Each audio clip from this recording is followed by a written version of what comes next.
The idea of peer assessment is kind of interesting because it gives us a chance to reinforce our own knowledge at the same time helping out someone else in the community. So I've tried to structure this in a way that there is kind of grading involved, but also free-form answers so you can really give kind of personal help to the person that you're assessing. Now you're going to be assessing your classmates in 4 different categories: accuracy, completeness, focus, and presentation. And I'd like to look at each one of those kind of in detail and see what we're looking for in each one of those categories.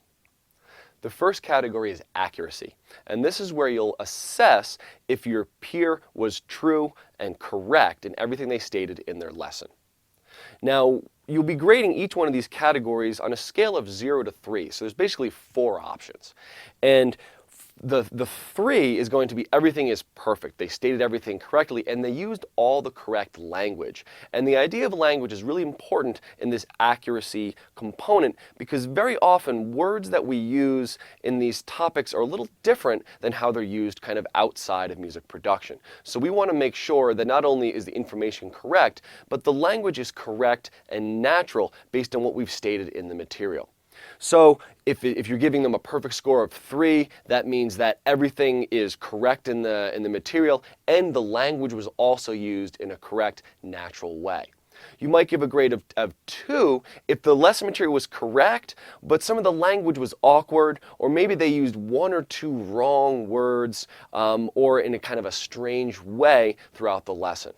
You might give them a 1 if there are major inaccuracies throughout the lesson, and a 0 if it's all just completely wrong.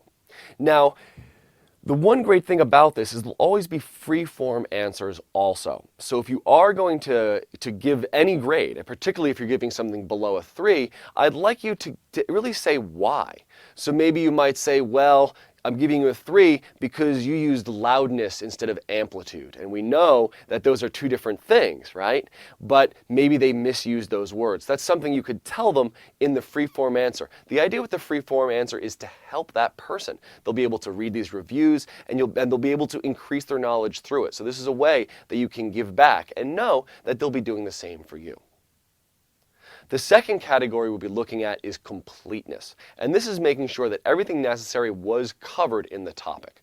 So most of these lessons are really based on lessons that I gave in the material. So when you're looking at completeness, you can really see, did the lesson cover kind of everything that was covered in the material with regards to that topic. And you might give a 3 if, yes, everything was covered and went beyond. Maybe they did extra research and really taught you some things beyond what was required in the lesson.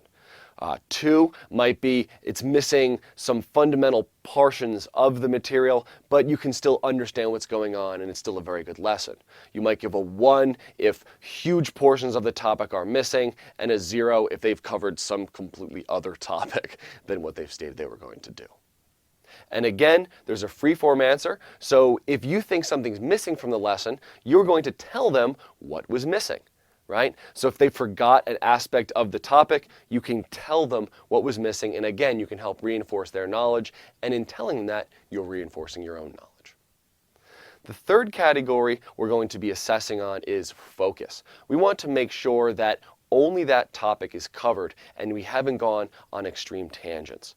So the idea is to go through the lesson material, and if you see points where they're going way off topic, you'll let them know.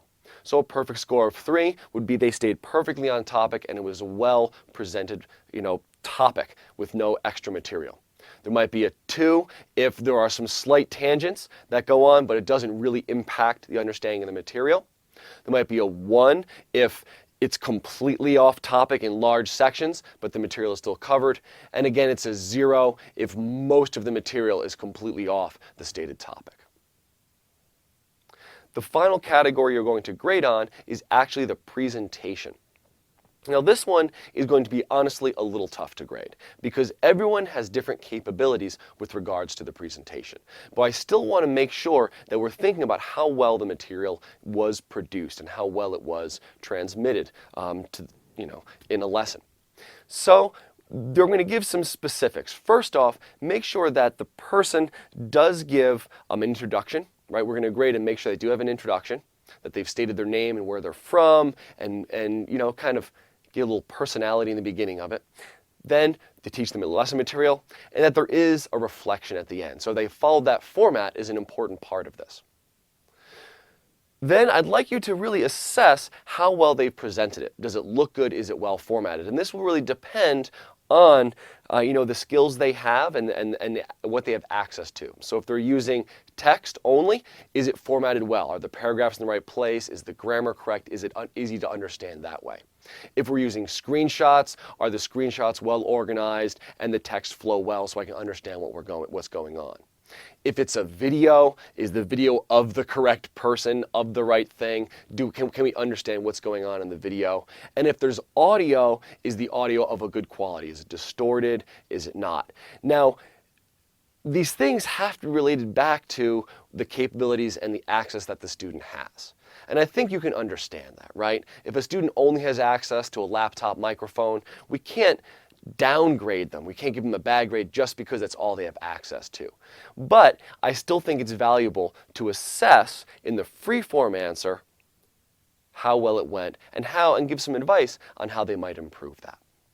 So that's how we're going to peer assess. Make sure that you give grades that represent how they did in each category, and you give the free-form answers so you can help them gain the knowledge that maybe they missed.